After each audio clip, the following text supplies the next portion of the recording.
He divorced his pregnant wife, and his mistress slapped her, unaware the millionaire judge is her ex, who still loved her. Welcome back to Beyond Color Stories. I'm your storyteller, James, and I hope you're doing well tonight.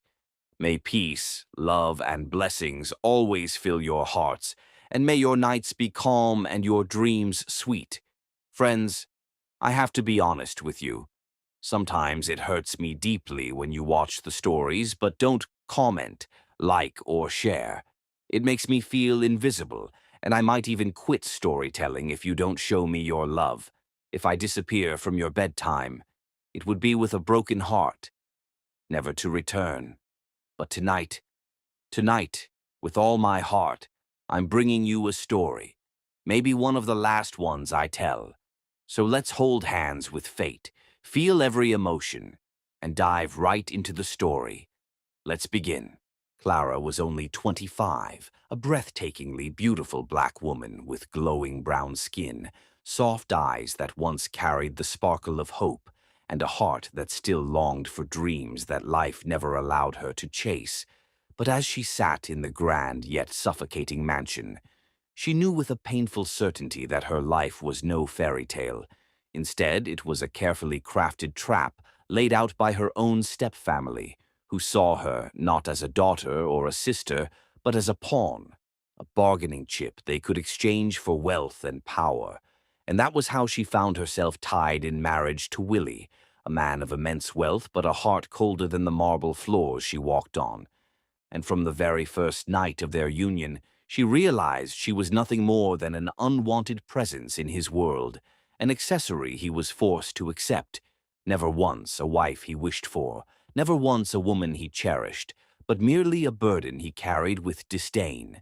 And every morning when Clara rose to see him, she was greeted not with tenderness but with harsh glares, sharp words, and the bitter reminder that she was trapped in a loveless marriage.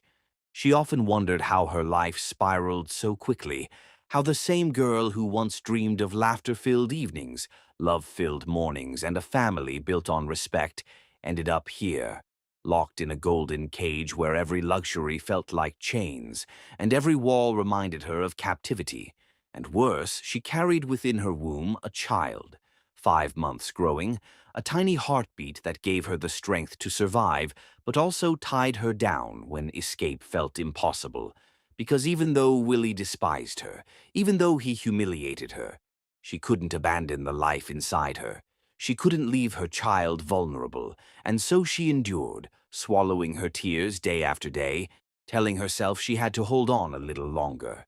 From the very beginning, Willie never pretended to love her. His eyes were always distant, his tone always laced with cruelty, and his actions made it clear that his heart belonged elsewhere, to a blonde mistress whose laughter echoed in the late hours of the night when he disappeared from their shared bed, leaving Clara alone, clutching her growing belly, whispering into the silence promises that she would protect her baby no matter what, that one day she would give them a better life, a life away from this torment. But for now, she could only stand by the window, looking out at the world she no longer felt part of, tears burning her cheeks as she wondered how she would ever escape the chains her step-family had wrapped around her. Each day felt like a battlefield, each night a reminder of her loneliness, as Willie flaunted his betrayal openly, not caring that she knew of his mistress, not caring that she was pregnant with his child, not caring that the woman who carried his heir was slowly breaking apart under his coldness.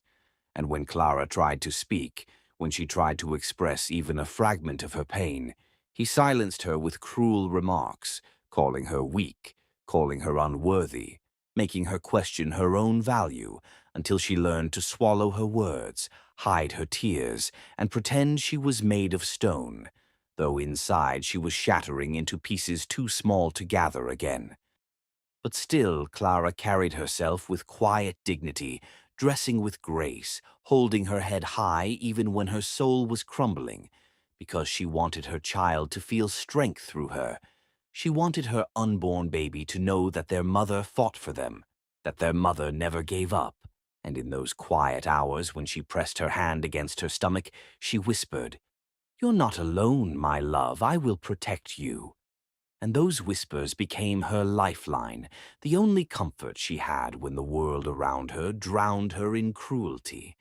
Yet the mansion was full of shadows, shadows of betrayal, shadows of laughter that did not belong to her, and Clara knew she was living in a home where love had no place, only wealth, power, and pride, and Willie embodied them all, parading around like a king in his palace while treating her as nothing more than a prisoner who had overstayed her welcome.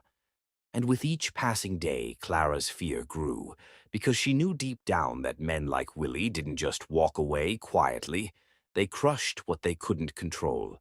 and she wondered when his cruelty would strike hardest. Nights became the hardest, when the silence of the mansion weighed heavily, when her body ached from the weight of pregnancy, and when her heart longed for the warmth of affection. But Willie never came to her, never held her hand, never whispered to her belly, never even acknowledged the life they had created, and Clara understood then that to him, even his own child was nothing but an inconvenience, another burden tied to a woman he loathed, and that realization cut deeper than all the insults combined. For how could a man turn away from his own flesh and blood? How could he ignore the miracle growing inside her and still call himself human?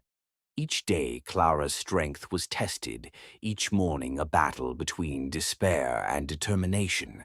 And though she often cried silently into her pillow, she never allowed herself to break in front of him, because if Willie wanted her shattered, she refused to give him that satisfaction. She refused to let him see the depths of her wounds. Instead, she wore her pain like invisible armor, smiling faintly to herself when she spoke to her baby, imagining a future far from him, a future where love and kindness existed, and in those fragile dreams she found fragments of hope to carry her forward. But destiny has its own cruel ways of tightening the chains before it sets someone free, and Clara, though unaware, was nearing the edge of a storm that would change everything, because as she sat by the window one evening, hands wrapped protectively around her belly, listening to the distant sound of Willie's car pulling into the driveway after another night with his mistress, a chilling thought crossed her mind. What if one day he decided she no longer belonged here? What if one day he stripped away even this fragile existence she had carved for herself? What if he decided to cast her out completely? And as that fear gnawed at her heart, Clara felt the walls close in tighter, suffocating her, whispering that something darker was coming, something she was not prepared for, something that would test her courage more than anything she had endured so far. And with that thought lingering like a shadow, the night grew heavier, promising that the cruelty she feared might soon become reality. The morning Clara had feared came with the weight of a storm pressing against her chest, for though the sun rose brightly, its light did nothing to warm the cold dread that lingered in her heart, and as she walked into the courtroom with trembling steps, her 5-month pregnant body heavy with exhaustion, she knew that this day would etch itself into her soul forever, because deep inside she had sensed Willie's cruelty was building towards something final, something ruthless, and now she stood on the edge of that reality, fighting the tears that threatened to expose just how fragile she was inside, yet determined to carry herself with dignity, even when the ground beneath her feet felt like it was collapsing. She had barely steadied her breath when her eyes landed on Willie, her husband only by name, standing tall in his expensive tailored suit, his expression a mixture of arrogance and indifference, the kind of look that made her skin crawl because she knew he had already decided her fate long before this moment, and her worst fears were confirmed when she saw that he was not alone. Walking proudly at his side was his blonde mistress, every step of hers deliberate, every sway of her hips designed to stab Clara's heart deeper, her smug smile curling with satisfaction as though this humiliation was her victory parade, and in that instant Clara's hand instinctively covered her swollen belly, as if to shield her unborn child from the poison of their presence. The whispers in the courtroom swirled like cruel winds, some gasping at the audacity of Willie bringing another woman to such a sacred place, others murmuring about Clara's fragile state, their eyes darting between her rounded stomach and the smug mistress beside her husband. But Willie paid no attention to any of them, his eyes narrowing only on Clara with a glare that stripped her of every ounce of comfort. And before she could even prepare her heart, he reached into his case and, with a cold flick of his hand, threw the divorce papers at her as though they were nothing more than scraps of worthless paper, the pages scattering across the polished floor at her feet, and the sound of them hitting the ground echoed like a cruel finality that silenced even the whispers. His words followed swiftly, sharp and merciless. "You're no longer my problem, Clara." And the venom in his tone pierced her like 1,000 needles, making her heart stop for a moment as if it had been ripped from her chest, her lips trembling as she bent slowly to gather the papers, the weight of humiliation heavier than her body could bear. And for a moment the room blurred before her eyes, the sting of betrayal coursing through her veins. Yet still, through the cracks in her soul, she tried to salvage dignity, her voice trembling but clear enough to be heard as she whispered, "Please, at least give me some dignity." Those words should have struck even the coldest heart, should have softened at least the edges of Willie's cruelty. But instead he smirked, as though her pain was entertainment, and his mistress laughed out loud, a sound sharp as glass, echoing through the courtroom and drawing the eyes of every spectator. And before Clara could even gather her strength, the mistress leaned forward with venom in her eyes, and in a sudden, vicious motion, struck Clara across the face with a slap so loud it cracked through the silence like thunder, sending Clara stumbling back a step, her cheeks stinging, her ears ringing, and her heart collapsing beneath the weight of humiliation that burned hotter than fire. The entire courtroom gasped in collective shock, some rising from their seats in outrage, others frozen in disbelief that such cruelty could be shown to a pregnant woman in a court of law. But Willie remained still, his expression unmoved, his lips curling into a sneer that told Clara he approved, that this was exactly the spectacle he wanted her to endure. And in that moment Clara felt the last fragments of her dignity crumbling, her hand trembling as it once again pressed against her belly, not for her own comfort but as a desperate shield for her unborn child, as if whispering through her touch that no matter how broken she became, she would not let the cruelty of this world reach the innocent life within her. Tears welled in her eyes, but she lowered her gaze, refusing to let Willie or his mistress see them fall, because if she broke here completely, if she shattered before their mocking stares, then they would have won entirely. And though her body shook, though her soul bled, Clara forced herself to stand upright, her silence more powerful than words, her dignity held together by the thinnest thread. And yet inside her mind swirled the chilling thought: if this was how Willie discarded her in front of a crowd, what further cruelty awaited her once she walked out of this courtroom? What more was he capable of when he had already stripped her of everything she once called hers? The silence that followed the slap was heavy, oppressive, pressing down on every heart in the room, and though Clara stood still, her mind screamed, her heart pounded, and her spirit whispered that this moment was not just the breaking point of her marriage, it was the unraveling of her entire life. And yet, as despair threatened to drown her completely, there was a flicker, unseen by her, moving quietly in that same courtroom, a presence that had not yet revealed itself, a force that destiny had already prepared to change. The course of her suffering, and though Clara did not know it, though she only felt the burning of her cheek, the trembling of her body, and the weight of humiliation crushing her lungs, her fate was about to twist in ways she could never imagine. But for now she stood broken, silently praying for strength, clutching her belly as though her child's heartbeat alone could anchor her, while the whispers around her grew louder, the stares heavier, and Willie's smirk sharper. leaving her on the edge of collapse as the cruel chapter of betrayal unfolded with no mercy and no end in sight.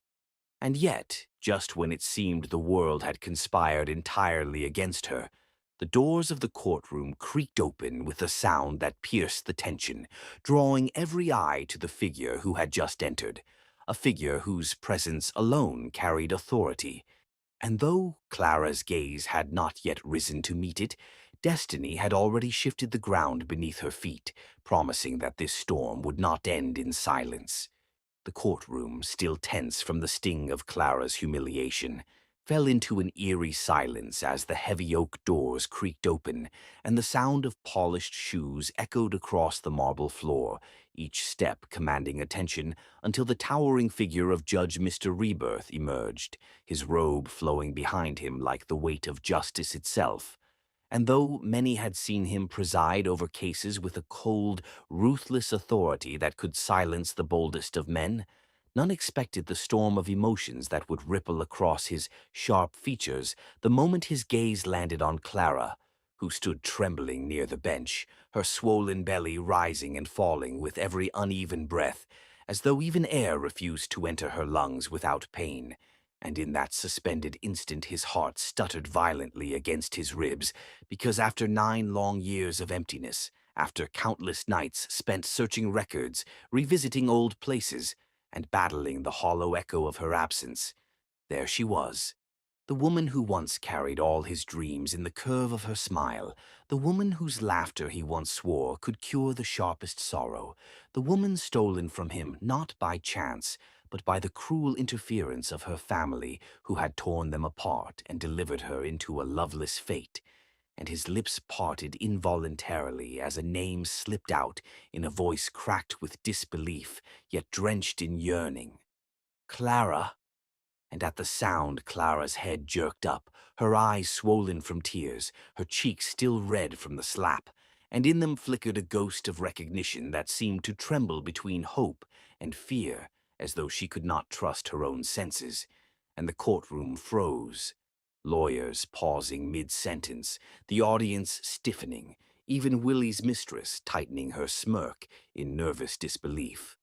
As the judge, the most powerful figure in the room, suddenly looked less like a man of law and more like a man stripped bare by the sudden collision of past and present, his chest tightening at the sight of her fragile body weighed down not only by pregnancy but by the humiliation he had just witnessed, and his hand, usually steady as stone, gripped the gavel so tightly his knuckles whitened before he brought it down with a thunderous crack that echoed like thunder, his voice slicing through the air with authority that carried both anger and warning. Enough!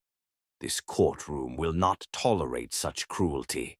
And his fiery gaze burned directly into Willie, who flinched though he tried to mask it with a sneer, while the mistress shifted uncomfortably under the weight of eyes that suddenly judged her arrogance, and for Clara it felt as if the very ground she stood on had shifted, because this was not just any judge, this was Adrian Rebirth, the man who once swore to build her a kingdom of love, the man she thought she had lost forever. And though her lips quivered, she could not speak, her throat thick with 1,000 unspoken words, while he, struggling to hold the mask of authority, clenched his jaw as memories of their stolen youth flashed, her soft hands clutching his in the university library, her whispered promises by the riverside, the letter she wrote that never reached him, and now the cruel irony of fate that brought them together again, but not as lovers free to choose, rather as a broken woman on trial and a man forced into the role of judge. Yet even so, the way his eyes lingered on her spoke volumes to anyone watching, though no one dared name it. And Willie, sensing something unusual, leaned closer to his mistress and muttered, "What's going on here? Why is he looking at her like that?" But the mistress, insecure and rattled, whispered back, "I don't know, but I don't like it," her voice sharp with unease, while Clara fought to steady her breathing, terrified of what this recognition could mean, unsure if Adrian still held warmth for her or resentment for the way she disappeared all those years ago, yet unable to deny the crackling current between them that defied time itself. And when Judge Rebirth fixed his gaze on Willie once more, his voice was calm but carried a steel edge. "This woman is carrying your child, and you stand here, with no shame as your mistress strikes her before the law? Is this the kind of man you are, Mr. Willie?" The words cutting so sharp that murmurs spread through the courtroom, some nodding in disapproval at Willie's cruelty, others whispering at the strange tenderness in the judge's tone whenever he glanced at Clara, and Clara herself could not stop the tears that rolled again. But this time they were different, less of despair, more of disbelief that someone, anyone, dared defend her honor in public. And as the gavel struck again to restore order, Adrian's chest swelled with the silent vow that this time fate would not steal her away from him without a fight. Though he knew the cost of letting his emotions bleed into his judgment could destroy him. Yet the sight of her fragile form trembling in that courtroom ignited something primal, protective, and utterly unstoppable within him. And as the crowd leaned forward, sensing that the case had transformed into something far deeper than legal procedure, Adrian lowered his voice, his eyes softening for only a heartbeat, as he looked directly at Clara and spoke a single word: courage. Before raising his head once more in full authority, his robe flowing as though even justice itself bent toward the collision of a past love reborn in fire, leaving the room holding its breath, wondering not only how the trial would proceed, but what unspoken history had just come alive before their very eyes. The echo of the gavel from Judge Rebirth's hand still lingered in the tense courtroom air, when suddenly Clara's trembling body betrayed her. Her lips parted as a strangled cry escaped, and her knees buckled under the unbearable weight of stress, pain, and humiliation, her hand instinctively clutching her swollen belly as if trying to shield the tiny life within from the cruelness surrounding her. And in that single horrifying instant, every mocking whisper and every hateful glare faded into collective gasps. Yet the very two people who should have cared the most, her husband Willie and his smug mistress, remained unmoved, standing like cold statues, their eyes glittering not with concern but with disdain as Willie muttered to the blonde woman at his side, "See? She's weak as always, pretending for attention," their mocking voices carrying through the courtroom like poison arrows piercing Clara's breaking heart. And just as her fragile body tilted forward, seconds away from collapsing hard against the merciless marble floor, a figure moved faster than thought itself. Judge Rebirth, whose stern authority seconds ago had commanded the room, was now stripped down to raw human fear and desperate love, his long arms shooting forward to catch her in mid-fall, his voice shaking yet thunderous as he roared, "Don't you dare lay a single hand on her, any of you!"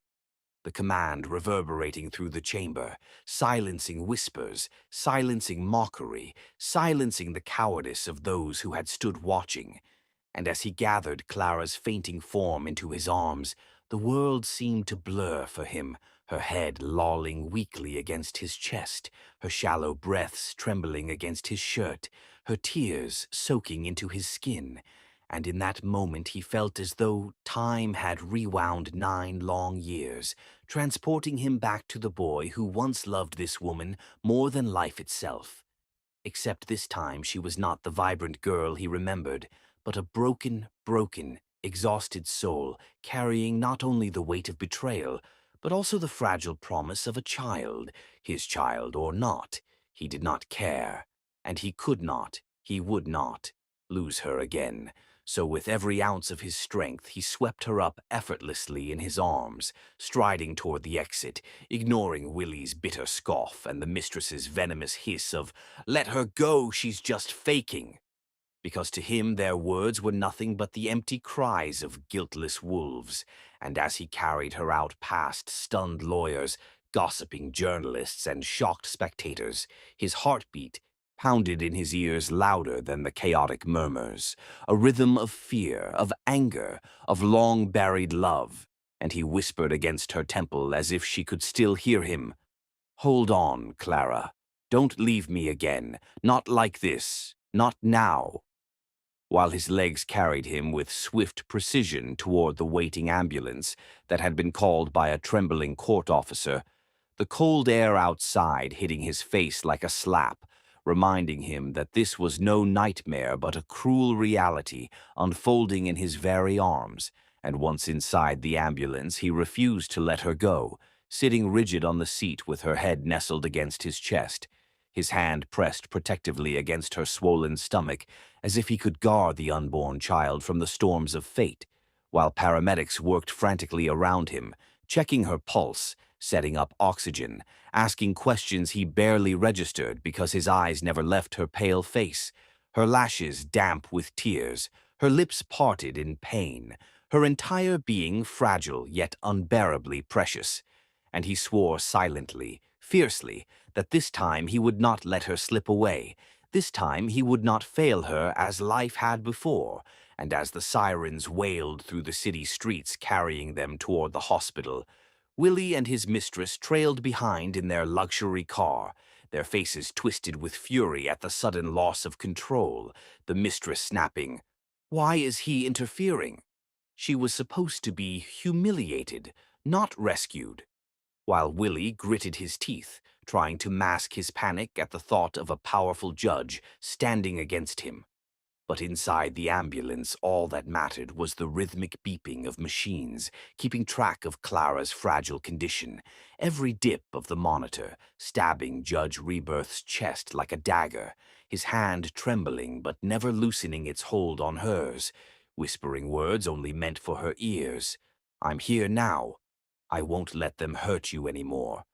And when they reached the hospital, the urgency escalated, doctors rushing forward, ordering him to place her on a stretcher. And though every cell in his body screamed to hold her tighter, he forced himself to gently lay her down, his eyes locking on hers for a fleeting second as her lids fluttered open and closed, her lips trying to form his name, though too weak to speak it. And that half-breathed syllable was enough to ignite a wildfire in his chest, his heart twisting with both agony and hope. And as she was wheeled into the emergency ward, he was left behind the cold, sterile doors, his fists clenched at his sides, pacing like a caged lion, every second stretching into an eternity, every muffled cry or sound from inside slicing into him with brutal force. And when Willie and his mistress arrived moments later, smirking, making snide remarks about Clara's pathetic display, Rebirth turned on them with a fury that shook even the seasoned nurses nearby, his voice low but deadly. "Say another word against her, and I'll see you destroyed in ways you can't even imagine." The threat not empty but burning with the fire of truth, and the mistress shrank back slightly while Willie scoffed, though unease flickered in his eyes. Yet before any further confrontation could unfold, the red light above the emergency room door flickered, and a doctor emerged with grave expression, calling out for immediate family. And though Willie stepped forward arrogantly, Rebirth's towering presence cut him off, his sharp eyes daring anyone to contest as he demanded answers, the words that followed chilling the hallway. "The mother is in critical condition. We need to stabilize her immediately, and the baby is at risk," sending a cold wave of terror crashing into Rebirth's chest, his throat tightening, his knuckles whitening as he braced against the wall. And in that crushing moment of helplessness, as the sound of hurried medical orders filled the sterile corridor, he realized with terrifying clarity that Clara's life and the life of her unborn child hung by the thinnest of threads, and whether fate would be cruel again or merciful remained an agonizing cliffhanger waiting to unfold in the next heartbeat. Ara's lashes fluttered open slowly, the sterile white ceiling above her swimming into view, her body heavy as though every ounce of strength had been drained away, and the faint beeping of machines beside her bed reminded her that she was no longer in the courtroom, but in the cold safety of a hospital ward. Her chest rose and fell unevenly as she tried to piece together how she had gotten there, and then her weary gaze shifted sideways, landing on the one face she had thought she would never see so close again. Judge Rebirth, sitting stiffly in the chair, his broad shoulders bent forward, his eyes rimmed red with sleeplessness, his hand clutching hers as though letting go would mean losing her all over again. And the moment her tired voice broke through the silence, soft and trembling as she whispered, "Why? Why are you still here?"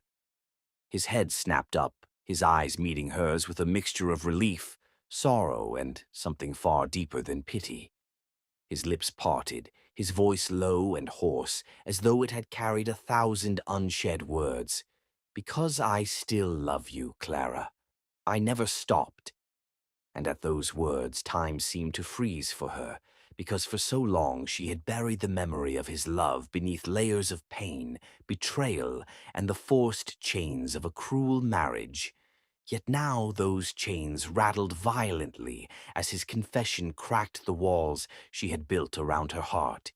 She blinked rapidly as tears welled up in her eyes, memories crashing into her like waves she could not resist.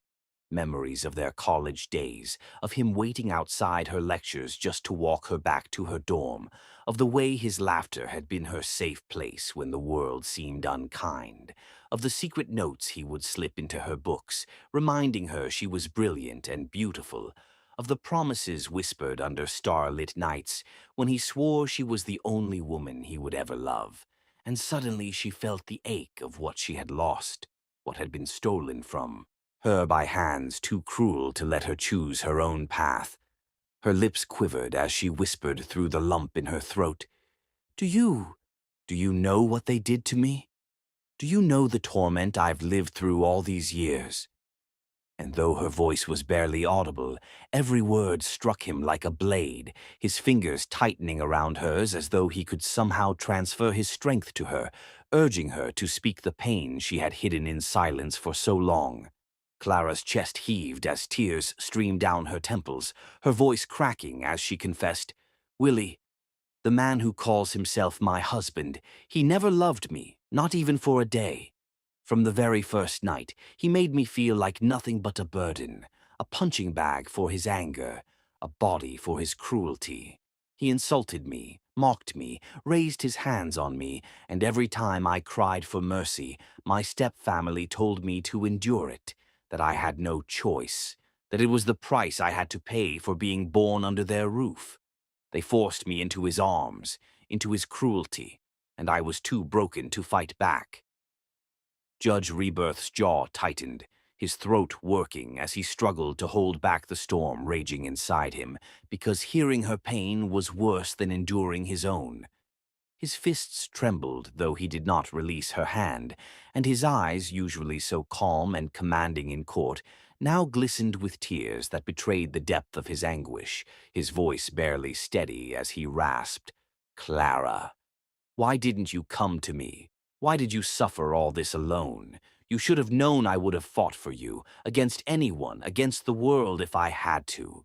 Her eyes closed tightly as if she could shut out the cruel images flashing in her mind, and she whispered brokenly,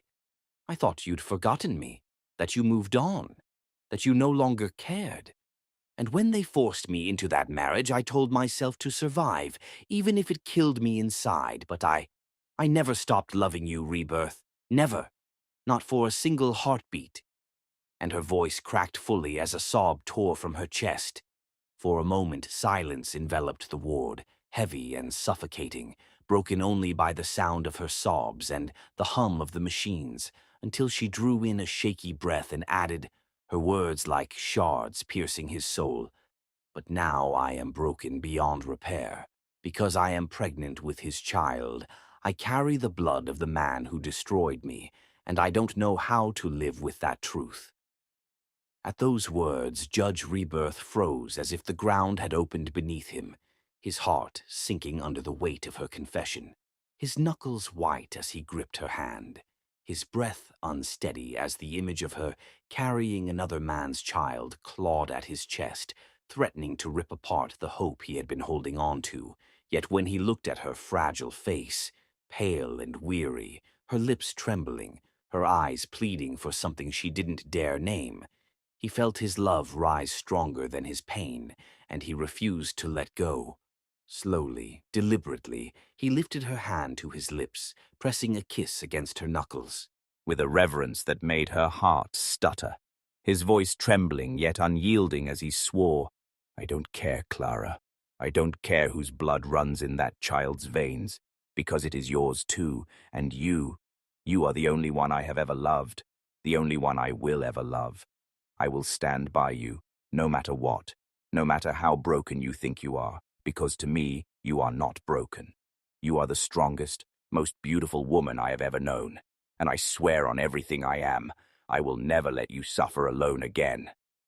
His words fell like a vow written in fire, wrapping around her heart until she couldn't hold back the sob that shook her body, tears flowing freely now, not only from pain, but from the fragile thread of hope stitching itself back into her chest. And as she looked into his eyes, filled not with pity but with fierce love and devotion, she felt something shift inside her, as though maybe, just maybe, she was not beyond saving after all.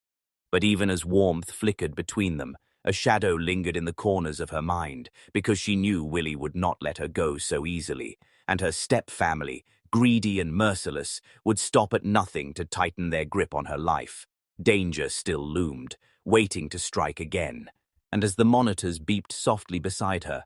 Clara realized this fragile moment of confession was only the beginning of a storm that neither of them could escape. Judge Rebirth refused to let Clara return to the house that had become a prison for her, the place where every corner whispered betrayal and cruelty. And with a firm yet gentle hand, he led her out of the hospital and into his car, making sure she was comfortable, her body carefully supported as though she were the most precious thing he had ever held, while his mind raced with 1,000 thoughts, each one circling around how to shield her from the horrors she had endured for far too long. And when they arrived at his home, a sanctuary of understated elegance, he guided her inside, his eyes scanning every detail, ensuring that no shadow of her torment could reach her here. And as he looked down at her, his gaze locked onto her weary, beautiful eyes, he spoke with a gravity that left her both trembling and comforted. "This baby will never lack a father. I will protect you both. I promise you that, Clara, with every part of me."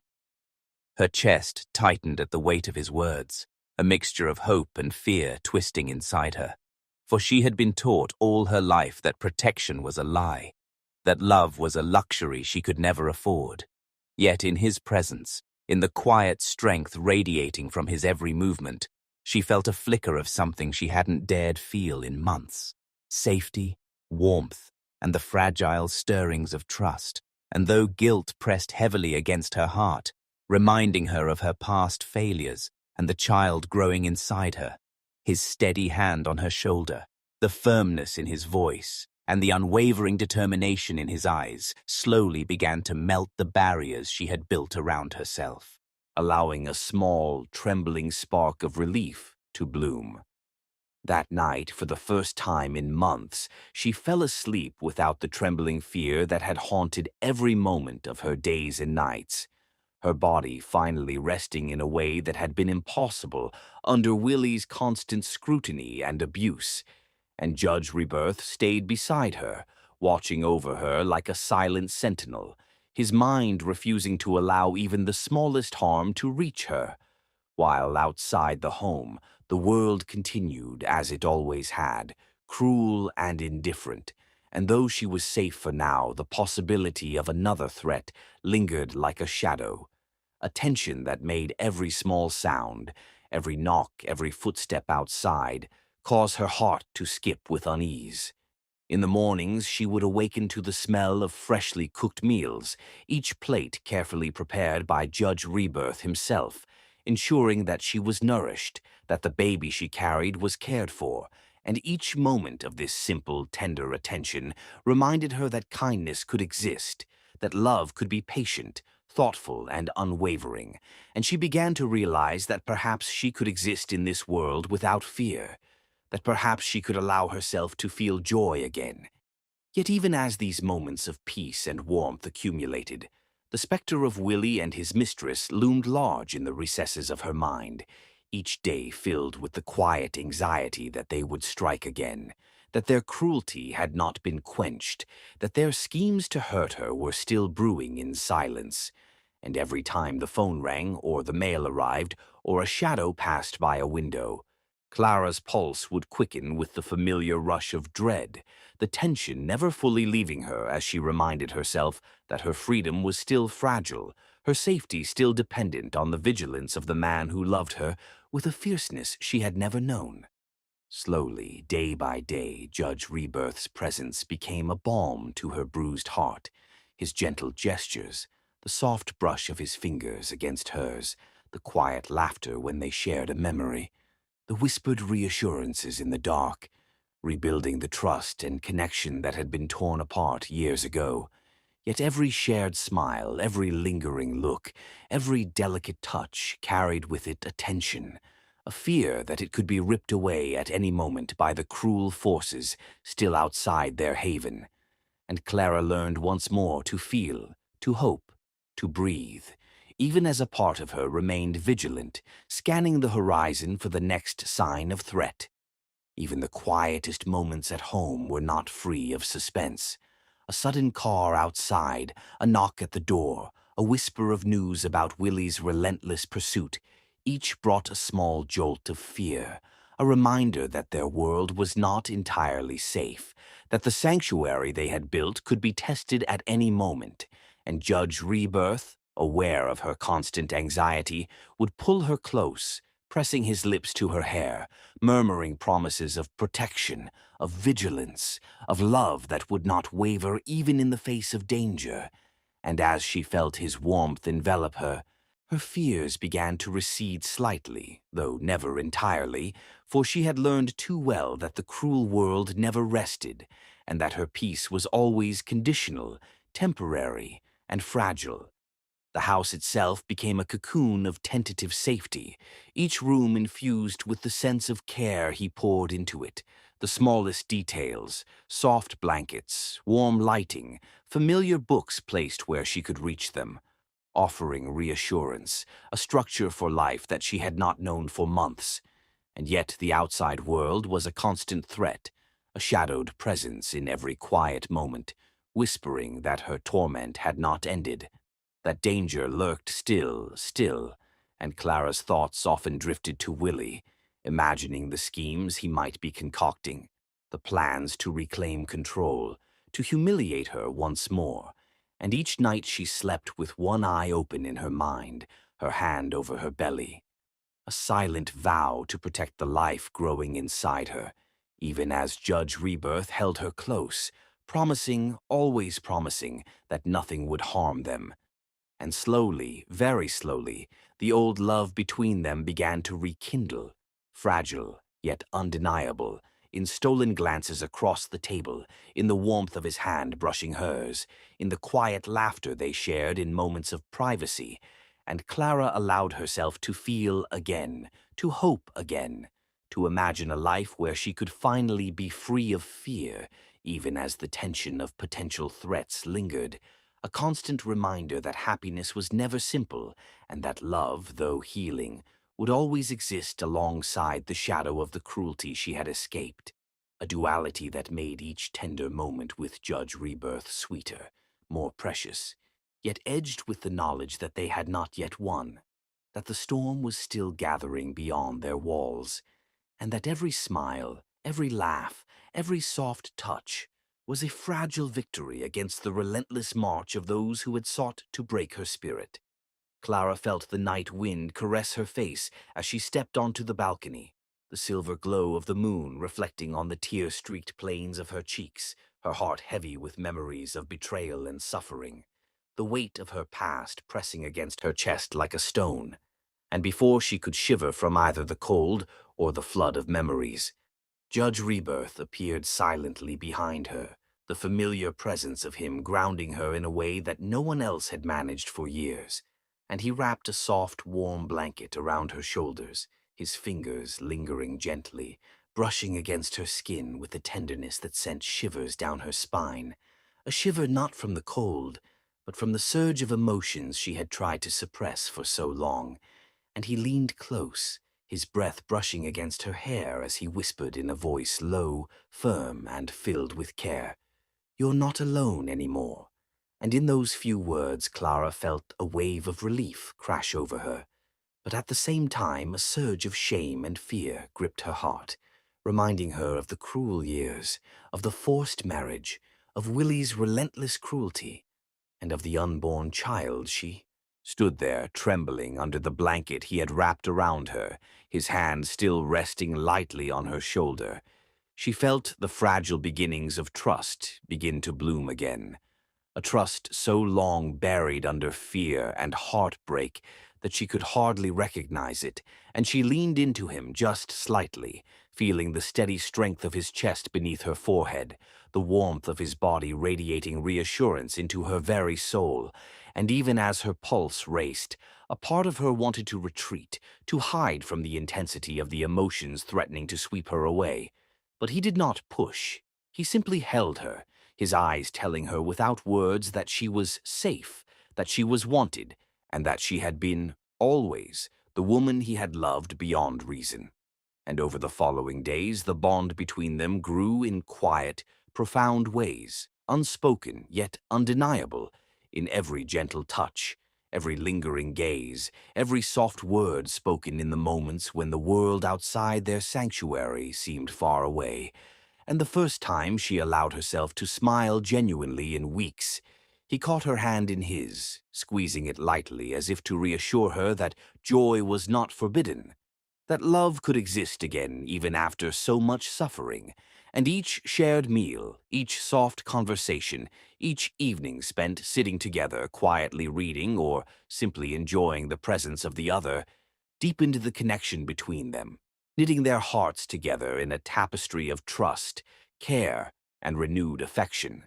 And yet, even in the warmth of these moments, shadows lingered, for Clara's mind never strayed far from the knowledge of Willie and his mistress, their cruelty always a silent specter waiting to strike, and each unexpected sound, the distant bark of a dog, the rustle of leaves against the window, the ring of a phone, made her pulse quicken, reminding her that safety was tentative, and that every smile, every touch, every tender glance was a fragile victory against the world that had sought to break her. And Judge Rebirth sensed this unease, holding her hand tighter when her tremors became noticeable, brushing the hair from her face with care, whispering promises of protection, of unyielding love, of unwavering vigilance, his own heart aching at the thought that she had endured so much alone for so long, and as their days together passed, moments of intimacy grew slowly, cautiously, like the first hesitant shoots of spring, breaking through frozen soil, in fleeting touches that lingered longer than necessary, in the almost kisses that made her heart stutter, in the shared laughter that softened the scars of the past, and in the quiet nights when they sat together on the balcony, wrapped in blankets and silence, the moonlight casting soft shadows around them. She allowed herself to feel the depth of desire, affection, and trust that she had long denied herself, even as guilt and fear whispered from the corners of her mind, reminding her that the world beyond these walls was still cruel, that Willie's vengeance could strike at any moment, and that the mistress's plotting would not remain idle forever. And each time a shadow moved outside the window, or a distant voice reached her ears,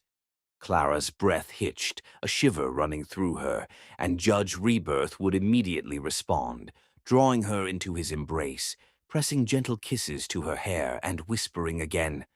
"I will protect you. I will never let them touch you again. I swear it." And she clung to him, letting herself be reassured, while knowing that the storm outside had not yet passed, that their sanctuary, though real and warm, was fragile and could be threatened at any second, and each stolen glance, each fleeting touch, each small smile they shared carried the unspoken understanding that love had returned, but danger still lurked, waiting for the right moment to intrude. And this awareness made each kiss, each brush of fingers, each laugh shared in quiet moments taste sweeter, more precious, more dangerous.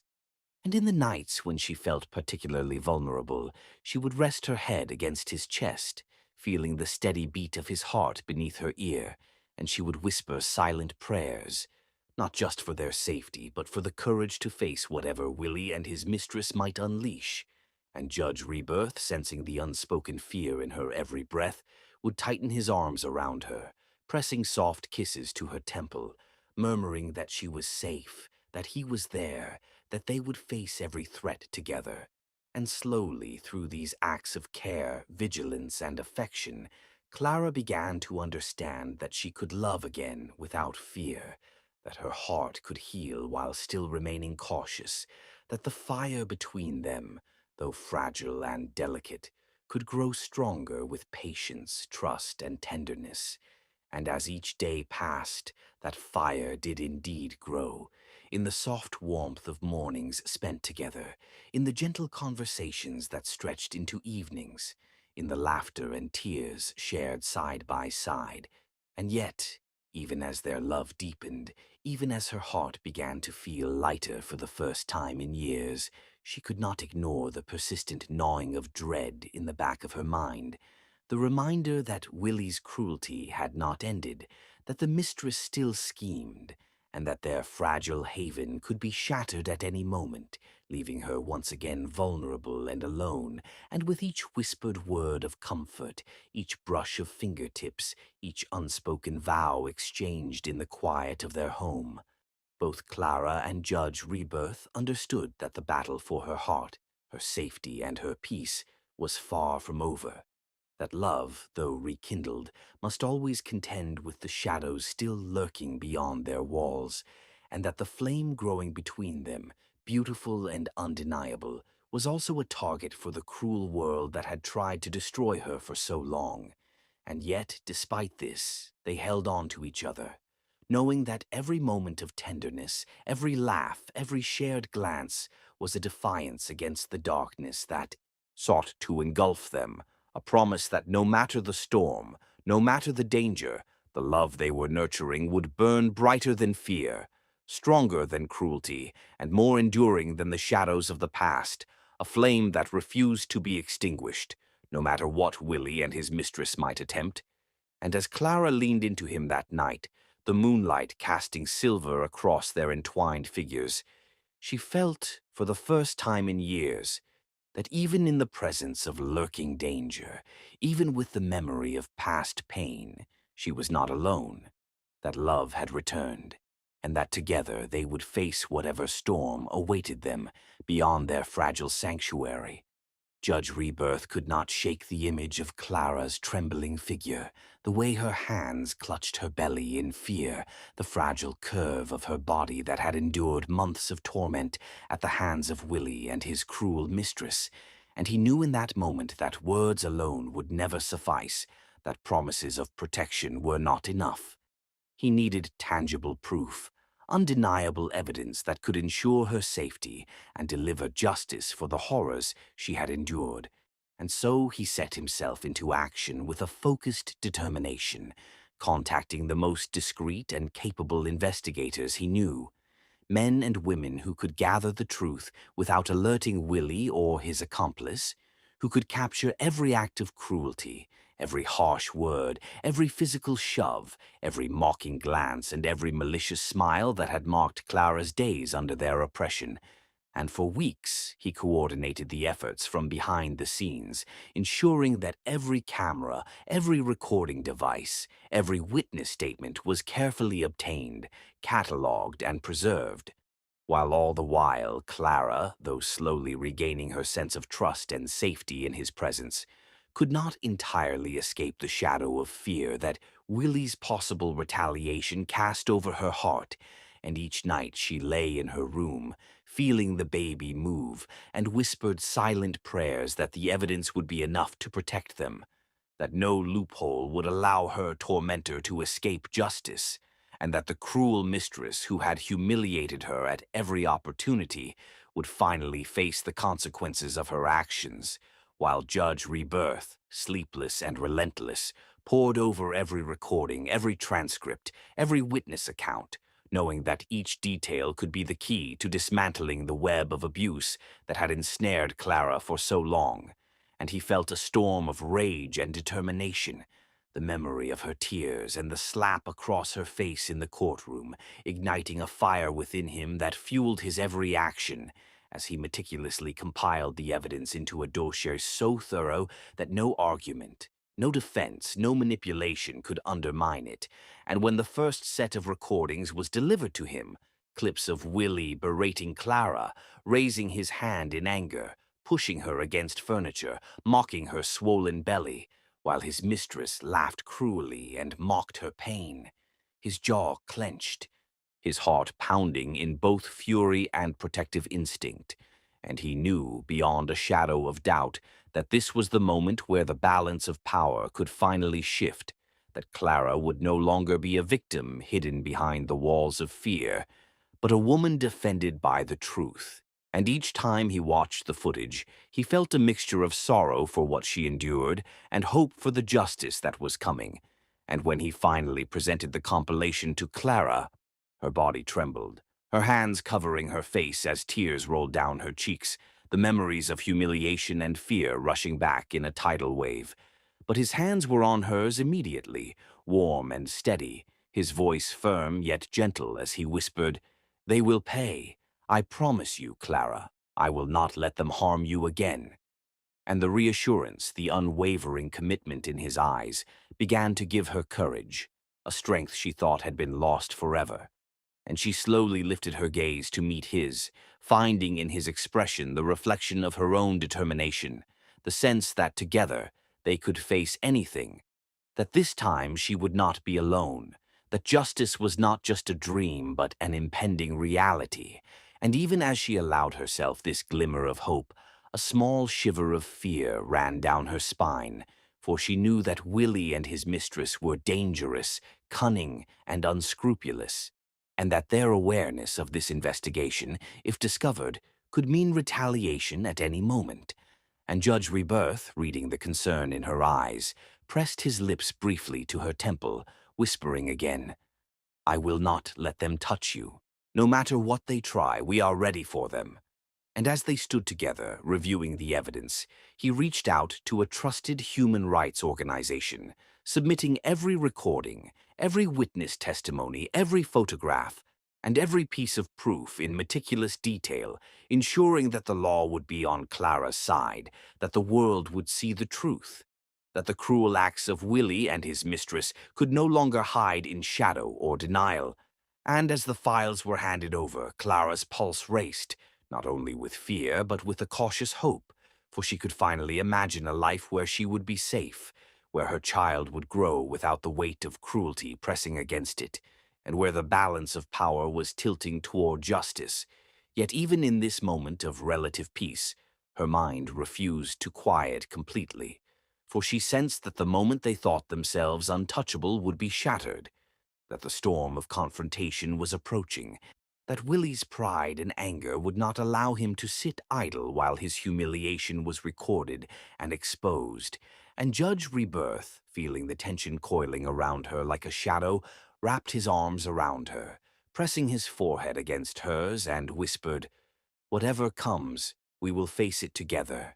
They cannot harm you. They will not harm you. I swear it." And in that embrace, Clara felt a small spark of fearless resolve ignite within her, a tiny flame that matched the one growing in Judge Rebirth's heart, a fire that would not be extinguished, no matter how cunning or cruel their enemies proved to be. And even as she clung to him, a part of her mind raced ahead, imagining Willie's reaction when he discovered the depth of their preparation, wondering if he would strike back with desperation. And the thought sent an involuntary shiver down her spine, for she knew that the coming confrontation would test her courage. her resilience, and the strength of the bond she shared with the man who had never stopped loving her.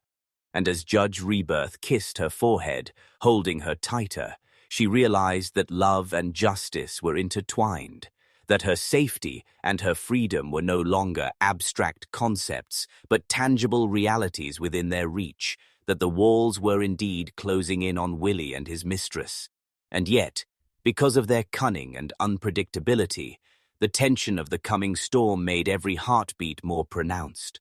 every whisper of wind more significant, every passing car a potential harbinger of conflict. And Clara understood that their journey was far from over,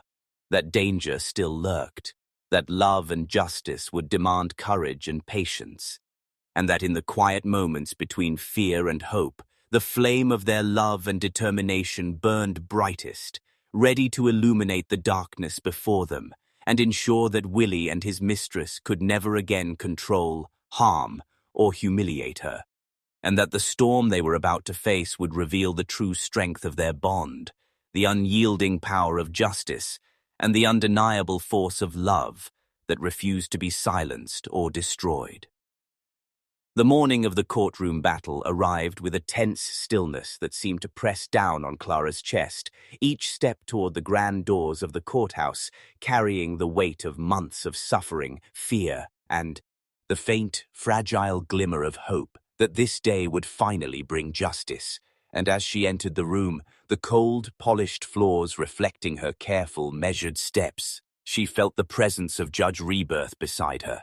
a silent pillar of strength, his hand occasionally brushing hers in reassurance, his eyes scanning the room with a sharpness and determination that made the air feel electric with anticipation. And when Willie and his mistress strode in, their arrogance radiating like a dark cloud, smirking as if wealth and influence could shield them from the consequences of their cruelty, Clara's pulse quickened. But she did not falter, for she had spent nights imagining this moment, rehearsing courage in her mind and drawing strength from the unwavering gaze of the man who had never stopped loving her, whose presence now shielded her from the fear that had haunted her for so long. And as the courtroom filled with the murmurs of spectators and journalists, the tension became almost palpable, every eye in the room keenly observing, sensing that this was not an ordinary case, that the story of a woman wronged and a man standing as her protector was about to unfold. And when Judge Rebirth took the bench, his voice rang out, firm and commanding. "This court will now hear the case of Clara versus Willie and his accomplice." And immediately a hush fell over the room, broken only by the rustling of papers and the occasional whisper. And Clara felt her hands trembling slightly, clutching the edge of her seat. But he reached over, placing a steady hand over hers, grounding her, reminding her that she was not alone, that the tide was turning, that the power which had tormented her was about to be challenged. And as the evidence was presented, one piece at a time, the room seemed to hold its collective breath. Each video clip, each recorded conversation, each testimony, from witnesses layering the truth over the lies that Willie and his mistress had spun for months. And when the first video played, showing Willie berating Clara with venomous words, his face contorted in rage as he pushed her roughly, while the mistress laughed cruelly at her swollen belly. The courtroom gasped audibly, the murmurs swelling into shocked whispers, and Clara felt her heart constrict, recalling every humiliation, every moment of fear. Yet simultaneously, a strange sense of relief washed over her, for the truth was finally being seen, finally being acknowledged, and Judge Rebirth's gaze never wavered from her, a silent promise that she was protected, that justice was on her side, that she would not face this alone again. And as the next clips played, slap after slap, insult after insult, the mistress mocking her with cruel delight, the arrogance of Willie began to crack, the smirk on his face faltering, his eyes darting nervously, realizing that his wealth could not shield him from the evidence, that the law and the truth were stronger than his influence. And even as he tried to maintain composure, his jaw clenched and his hands trembled slightly, betraying the fear he could not admit, while the mistress's confident stance began to falter, her lips pressed in a thin line, her gaze shifting nervously toward him, as if seeking reassurance that no amount of charm or money could save them from the storm they had brought upon themselves. And Clara, though still trembling, felt the first real weight of relief in months, her tears falling freely, not from pain or shame, but from the catharsis of watching the truth dismantle the power that had tormented her. And as Judge Rebirth presented the statements collected by the Human Rights Organization, eyewitness accounts describing the abuse, the ridicule, the threats, the cruel laughter and mockery that had haunted her daily life, the courtroom collectively shivered with the reality of the situation. The tension thick as every person realized that this was not just a case of personal grievance, but a blatant violation of human rights. And when the attorney representing the Human Rights Organization stepped forward, condemning Willie and his mistress for the systemic abuse, the sneers on their faces faded completely, replaced by a flicker of panic, a recognition that public opinion, the law, and undeniable evidence now aligned against them. And Clara, watching from her seat, felt a rush of empowerment, a strength that had been dormant for too long, her heart swelling with gratitude and love for the man standing beside her, whose dedication and unwavering courage had brought them to this pivotal moment. And as the final video was played, capturing the infamous courtroom slap that had left Clara humiliated, Willie's complexion turned pale. The first visible sign of his panic, his hands gripping the edges of the table as if trying to anchor himself against the truth, while the mistress's knees shook, her whisper, "We're doomed," barely audible over the gasps and murmurs of the spectators, and in that instant, Clara realized that the walls of fear and oppression that had surrounded her for months were crumbling, and that the storm of justice had arrived, sweeping away the arrogance and cruelty that had sought to dominate her life. And yet, even in the midst of relief, her senses remained alert, for she knew that Willie's anger and vindictiveness could erupt at any moment, that his desperation could manifest in ways no one anticipated. And as Judge Rebirth prepared to summarize the evidence, laying out each act of abuse with precision, his voice steady yet fiery, the courtroom hanging on every word, Clara felt her pulse pound, her baby shifting in her belly, a reminder of all she was fighting for. And as the public witnessed the undeniable truth, their eyes burning into Willie and his mistress, she felt the power of truth, of justice,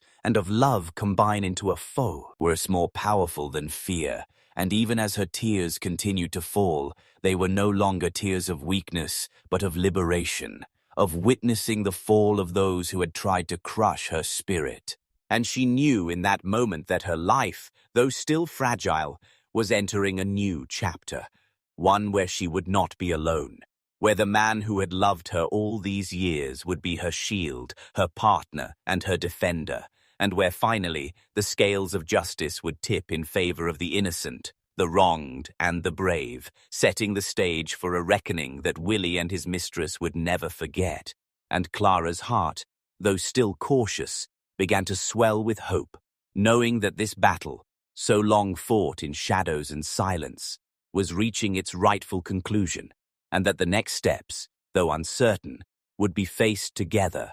with truth, courage, and love standing firmly on their side. The courtroom held its collective breath as the judge, after reviewing the overwhelming evidence and hearing every testimony, prepared to deliver the verdict that would finally put an end to months of torment. And when his gavel struck with authority, echoing through the room, the words that followed hit with undeniable finality.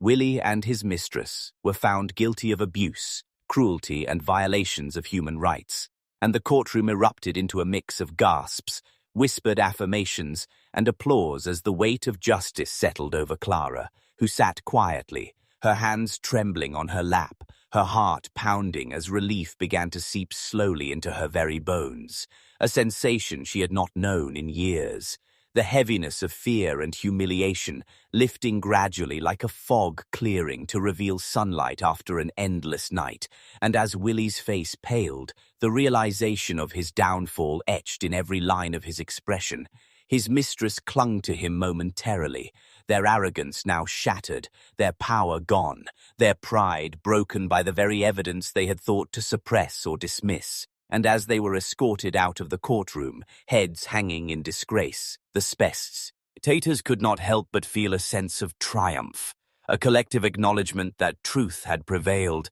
that cruelty had been confronted and condemned, and Clara, though her body shook and tears streamed freely down her cheeks, felt an unfamiliar lightness, a release she had once thought impossible, and at that moment, Judge Rebirth, unwavering and protective, stepped forward, his presence a reassuring anchor, extending his hand toward her, and she, trembling yet filled with trust, took it without hesitation, feeling the strength in his grasp,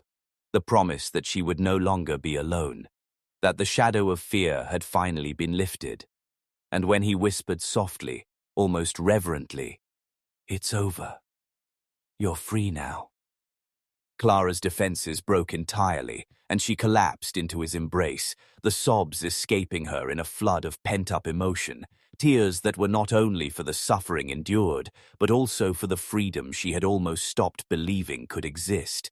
And as Rebirth held her close, pressing her trembling body to his chest, she felt the warmth of protection, the pulse of unwavering love, the sense that for the first time in years, she was truly safe, valued, and respected. And as his hand brushed her hair back gently, and his lips kissed her forehead with tenderness, he vowed silently, fiercely, that never again would she face the anguish she had suffered. Never again would a tear fall from her eyes without his notice or his comfort. And though the battle for justice had ended, Clara could not ignore the flutter of anticipation and hope that stirred in her chest, for love, long delayed but never extinguished, was waiting patiently to bloom fully, and as she lifted her gaze to meet his, she saw not only triumph but promise, the beginning of a new chapter where the scars of the past would not define her, where the arms that had saved her would continue to protect and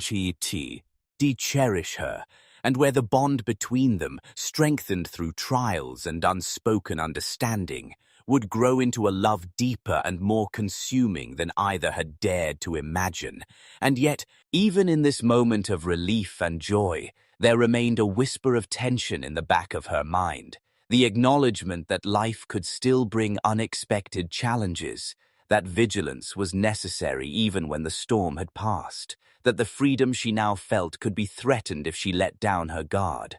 And Judge Rebirth, reading the subtle fear in her eyes, tightened his embrace, pressing his cheek to hers, his voice low and commanding yet tender.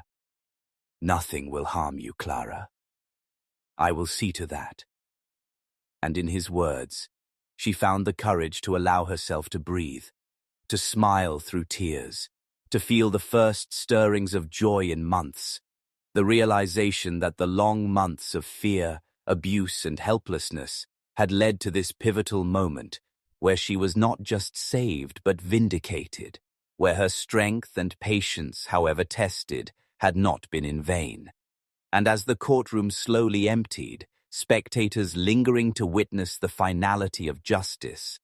Clara felt the enormity of what had been achieved. The weight of oppression finally lifted, and a faint flutter of excitement stirred in her chest, a whisper of anticipation for the life ahead, for the love that would no longer be restrained, for the warmth and care she would now fully accept. And even as the echoes of the gavel faded, leaving a hushed reverence in the room, her mind could not help but race, wondering how the future would unfold, how Judge Rebirth's unwavering devotion would manifest in the days to come, how she would finally be able to live, to laugh, to love freely, unencumbered by fear or oppression. And as she finally allowed herself to relax into his protective hold, she realized that this victory was only the beginning, that the journey to reclaim her life, her dignity and her heart was just starting, that the bonds of love and trust being reforged between them were stronger than any obstacle, and that the story of their reunion, of justice, of love reborn, would continue to unfold in ways neither had fully anticipated, while the memory of Willie and his mistress's downfall lingered as a stark warning to those who dared to inflict cruelty, and Clara, finally feeling the warmth of hope replace the chill of fear, let herself envision a life of safety, happiness, and love. And as Judge Rebirth kissed her temple once more, whispering that the world would never hurt her again, she felt the first true sense of peace, the kind that comes from being loved, protected, and cherished. And even as the world outside the courtroom carried on, she knew that within these walls, and within the heart of the man holding her, she had found sanctuary, freedom, and the promise of a love that would never let her fall again. Yet the faintest flutter of anticipation hinted that the most beautiful chapters of their story, the ones written in love, passion, and unbreakable devotion, were still waiting just beyond the horizon, ready to bloom in full splendor. Months passed since the courtroom had witnessed Willie and his mistress's defeat, and during those months, Clara experienced life in ways she had never imagined possible, the weight of fear and humiliation lifting gradually as she prepared to welcome the child she had carried through hardship, each passing day bringing a mix of anticipation, nervousness, and wonder. And when the moment finally came, the delivery room was filled with tension, tears, and awe. Clara gripping Judge Rebirth's hand with all the strength she could muster, her heart racing as she felt the first cries of her newborn son piercing the air, a sound that seemed to wash away every memory of pain, cruelty, and fear. And as she looked down at his tiny, perfect form, tears of joy streamed freely, a release of years of suppressed sorrow and longing, while Judge Rebirth stood beside her, his strong hands cradling the infant with reverence and care, his voice low and tender as he whispered, "I'll protect you, both forever." And in that moment, the love that had endured 9 years of separation, obstacles and suffering, solidified into something tangible, a bond stronger than either had imagined, his eyes glistening with pride and adoration, and Clara, exhausted yet elated, pressed her cheek to the baby's soft head, feeling warmth, life, and hope all in a single heartbeat, the tiny movements and sighs of her son reminding her of all she had fought for, of the resilience that had carried her to this moment. And as they rested together, the room quiet except for the soft sounds of breathing and the occasional coo from the infant, Clara allowed herself to imagine the life ahead, a life free from fear, oppression, and pain, a life surrounded by love, care, and the unwavering support of the man who had never stopped loving her, who had shielded her in moments of danger, and who now stood as both protector and partner, his gaze never leaving hers, filled with devotion and promise.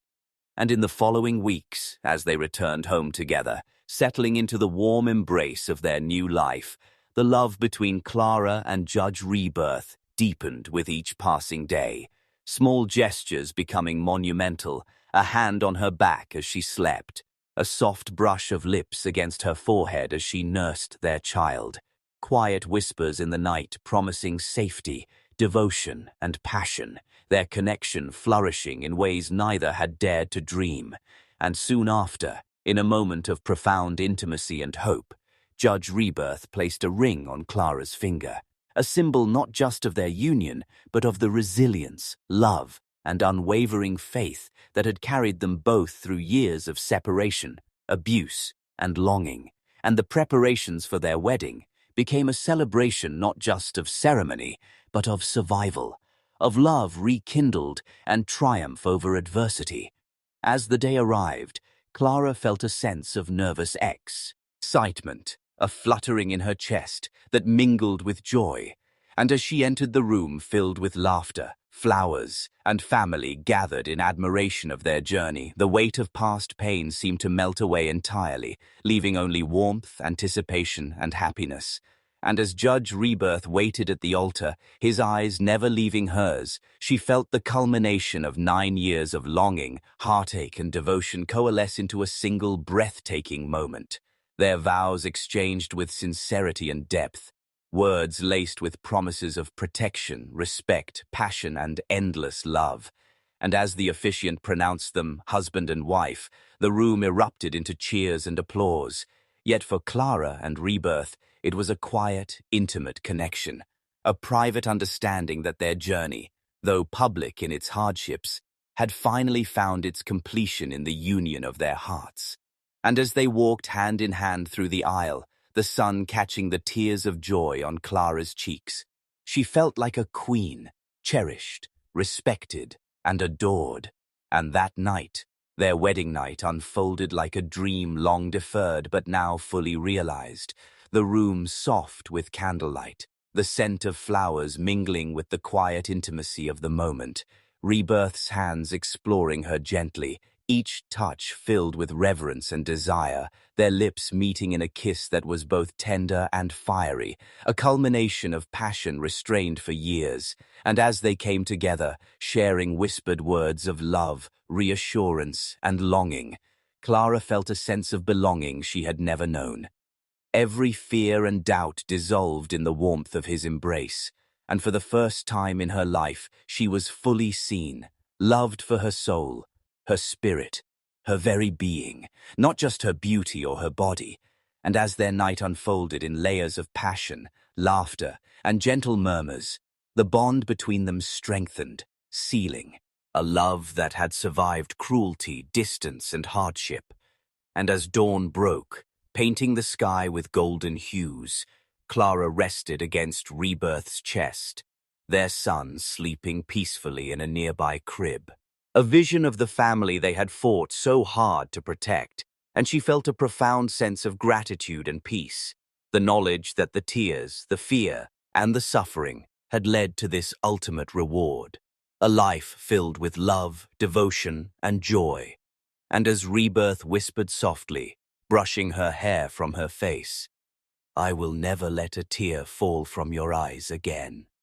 Clara smiled, a smile full of relief, fulfillment, and the quiet certainty that she had finally found her forever, the man who had loved her soul from the very beginning. And together, in the soft morning light, they embarked on a new chapter, their hearts intertwined, their family complete, their home filled with laughter, tenderness, and endless promises. And as she held their son close, feeling his tiny heartbeat echo her own, Clara knew that life, love, and happiness had finally arrived, and that the future, once uncertain and frightening, now stretched ahead like an open sky, limitless, bright, and brimming with hope, passion, and the enduring power of love that had waited 9 long years to find its ultimate expression.